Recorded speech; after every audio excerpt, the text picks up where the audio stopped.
kuasa, Ya Allah yang maha pengasih. Kami mengucap syukur Tuhan pada pagi hari ini di tempat ini.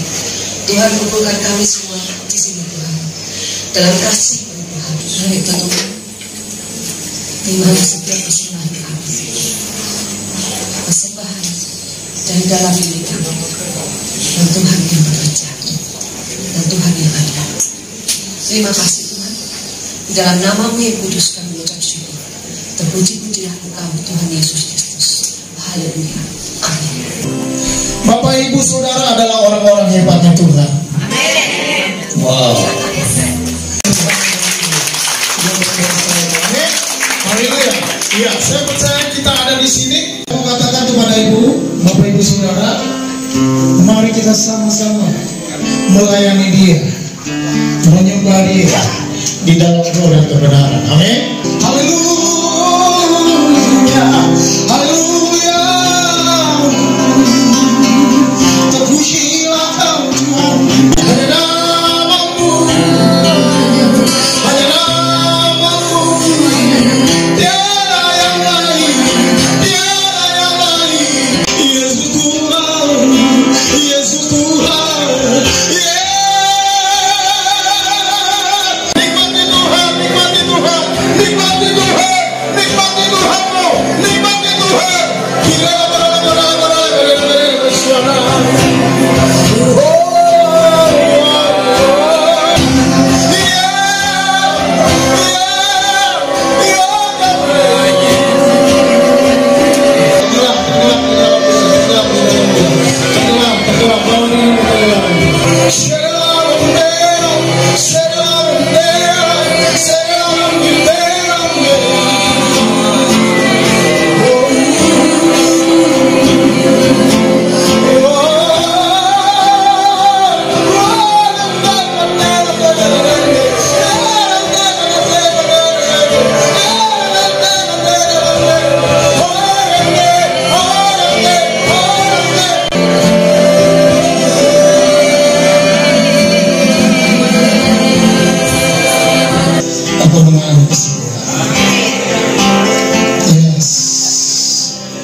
Angkat tangan tinggi, angkat tangan tinggi. Sebab pada firman Tuhan katakan, segala sesuatu ditopang oleh firman, dikerjakan oleh firman.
Nyanyi dan bersorak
bersuka dalam Tuhan, mari bersuka, bersuka citalah, bersuka, bersuka dalam Tuhan, bersuka, bersuka citalah.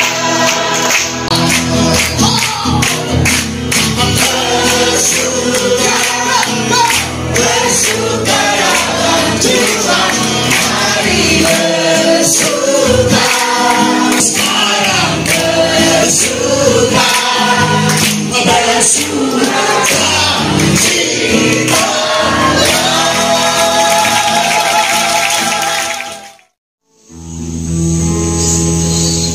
Karya terbesar dalam hidupku, pengorbananmu yang selamatkanku. Yesus Engkau ku kagumi.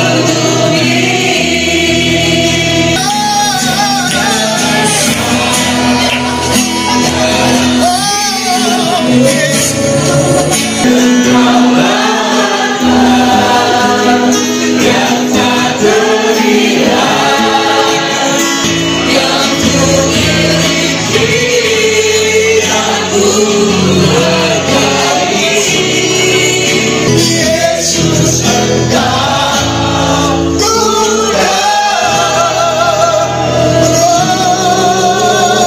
kagumi.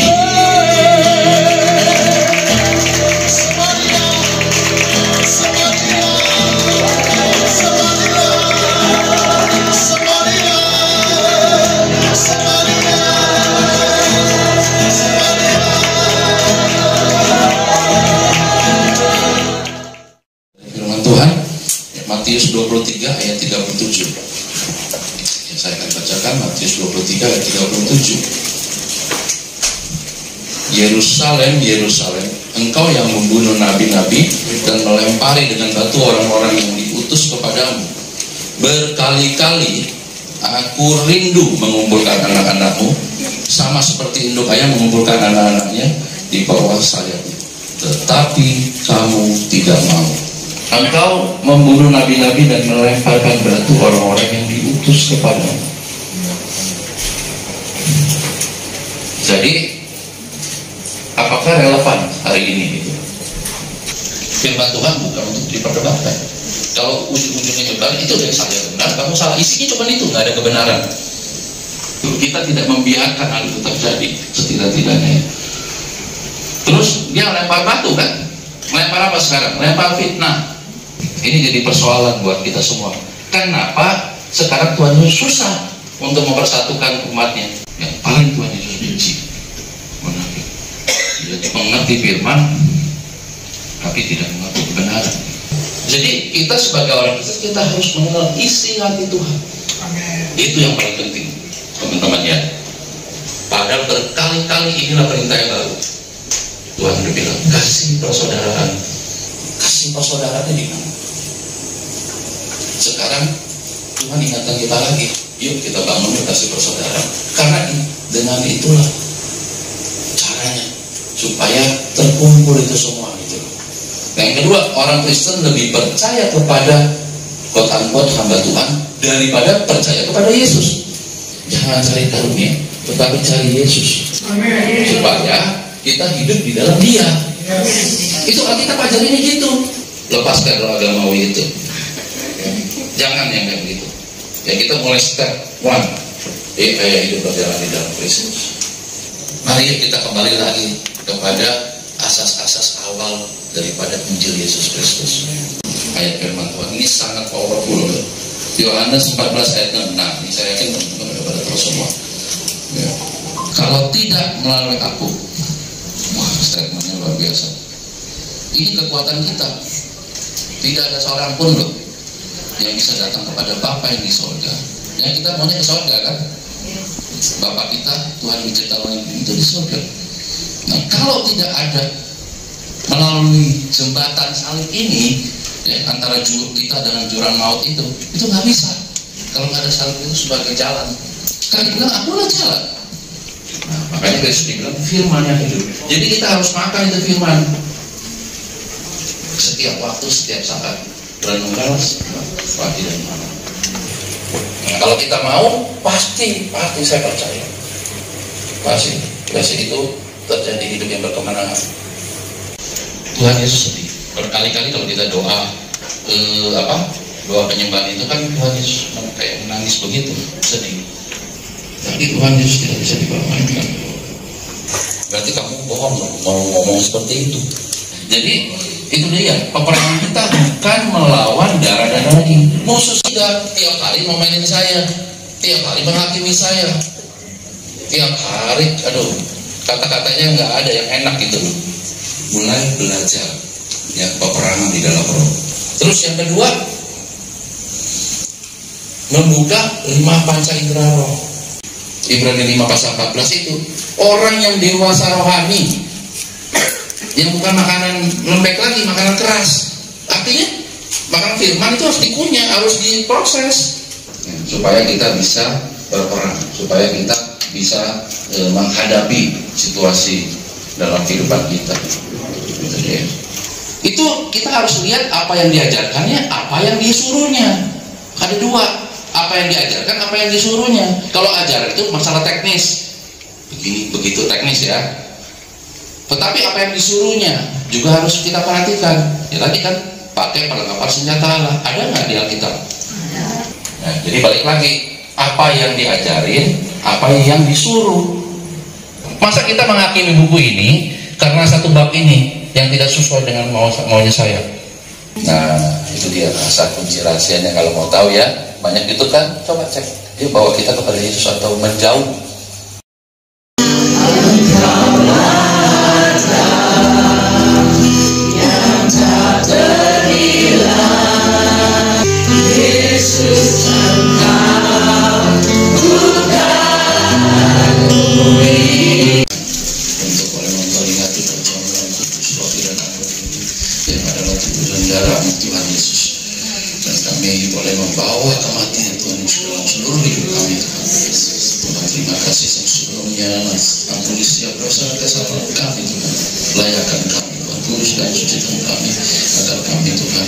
Boleh menerima, dilahirkan untuk bersekutu dengan tubuh dan darah ini.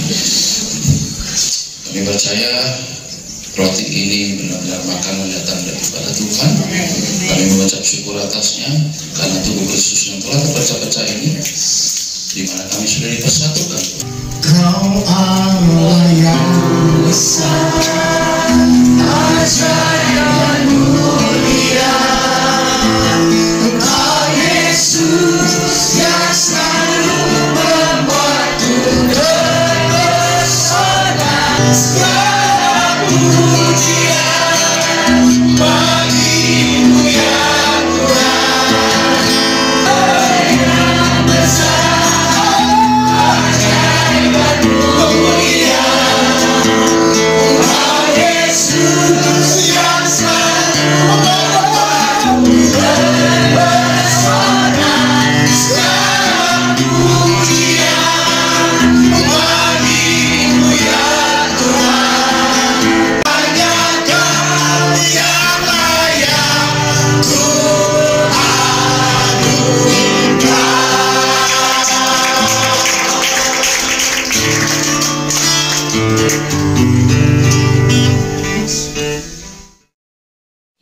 Saya di sini mengajarkan untuk belajar dunia roh, karena dengan belajar dunia roh maka saya menyarankan untuk membaca Alkitab, membuka panca indera roh. Tapi tidak setiap orang mampu. Tapi itu kalau saya umumkan banyak yang tidak mampu, ya. Jadi saya mencari bagaimana Tuhan ini. Sesuatu yang perlu diajarkan saya ajarkan semua. Setiap saya mendapatkan hal yang baru, siapa yang telepon saya, akhirnya mereka loh, kok aku telepon sama kamu, kok akhirnya kok membara. Ya, hidup ini terlalu unik ya. Akhirnya banyak serangan dalam kehidupan saya sampai toko saya bangkrut ya, pembunuh bayaran. Dan dia bilang saya udah biasa membunuh orang, saya belum pernah dalam mengerjakan menagih utang itu sampai bisa ngobrol begini. Ini baru pertama kali. Akhirnya dia malah membela saya. Saya udah tahu menagih utangnya di teras ya. Aku udah dalam nama Yesus. Kau harus tunduk pada otoritas yang di dalam. Kau masuk tapi diem. Jadi di depan saya itu cuma diem. Terus cuma gini. Gitu. Aku bilang aku belum ada duit, bilang gitu kan. Jadi orang-orang yang mau dilayani malaikat Tuhan ya stop dosa. Yang sudah ditebus kalau masih hidup dalam dosa, ya nggak bisa, malaikat nggak mau. Kalau di gereja itu banyak pendeta yang berkhotbah tidak ada membawa dampak besar untuk mendapatkan jiwa-jiwa, ya, karena banyak jiwa-jiwa yang akhirnya masuk ke neraka. Ya kita harus ganti strateginya, jangan hanya di atas mimbar. Seperti itu nggak membuahkan hasil ya harus ganti gitu loh. Harus banyak hal yang diajarkan untuk umat Tuhan ya, supaya umat Tuhan itu pintar. Caranya sangat mudah, makanya saya ajarkan gimana 5 panca indera roh ini terbuka. Tapi kalau kita indera telinganya itu udah aktif, iblis itu di alam roh bisa diem, bisa tutup mulut. Kita nggak bisa mendeteksi dengan mata, nggak bisa mendeteksi dengan telinga. Tapi kita punya perasaan. Itu ada yang di Kalimantan, jauh ya di Kalimantan itu cerita saya 5 panca indera rohnya aktif gitu. Langsung 5 itu, saya juga nggak ngerti kenapa bisa 5 langsung gitu loh. Itu di luar.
Saya jujur, saya merasa stuck iman saya. Baik saya dalam membaca firman, baik saya di dalam menyembah Tuhan, rasanya sepertinya tidak sampai ke lewat dari langit-langit ini. Susah juga ya rupanya ya, begitu. Nah terus saya coba WA. Malamnya saya dijawab. Nah sehingga pada pelayanan itu saya terasa dilepaskan begitu.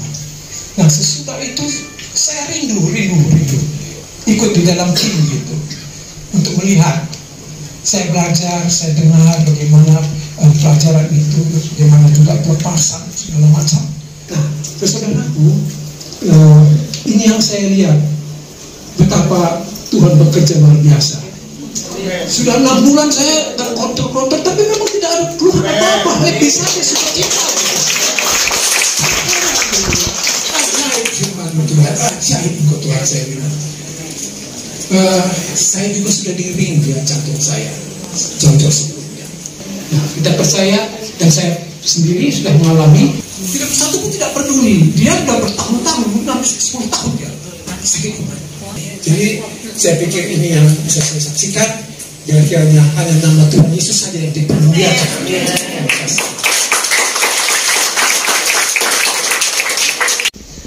Tuhan berbicara dari ujung rambut sampai ujung kaki itu bergetar.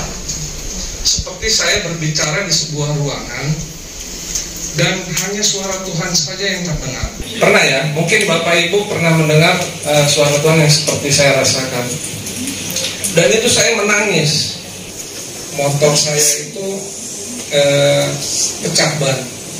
Terus saya berpikir, wah ini kalau tambal ban ini paling tidak 25.000, ganti ini ban dalam kan.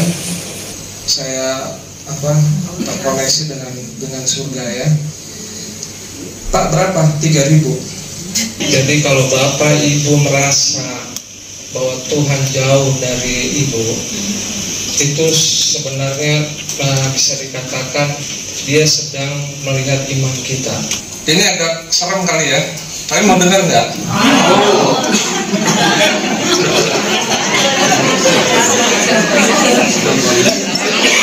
Memang Tuhan Yesus dahsyat ya. Percaya tidak Bapak Ibu? Percaya ya, amin ya. Yang namanya terbuka panca indera. 5 panca indera ini saya belum baru-baru ini beberapa bulan ini. Tapi itu sudah saya lihat, sudah saya jalani. Saya melihat contoh ibu ini, saya bisa lihat peredaran darahnya Bapak Ibu. Saya lihat kawan saya yang ceritakan, darahnya hijau. Ini penglihatan atau hayalan, benar nggak? Akhirnya saya simpan rahasia itu. Jadi rahasianya orang ini saya bongkar, intinya gitu. Ya. Alien pernah nonton kan? Bisa diartikan seperti itu. Itu dahsyatnya kalau panca indera kita terbuka. Jadi yang menyembuhkan orang yang sakit bukan saya, iman saudara. Tuhan Yesus mengatakan.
Thank you.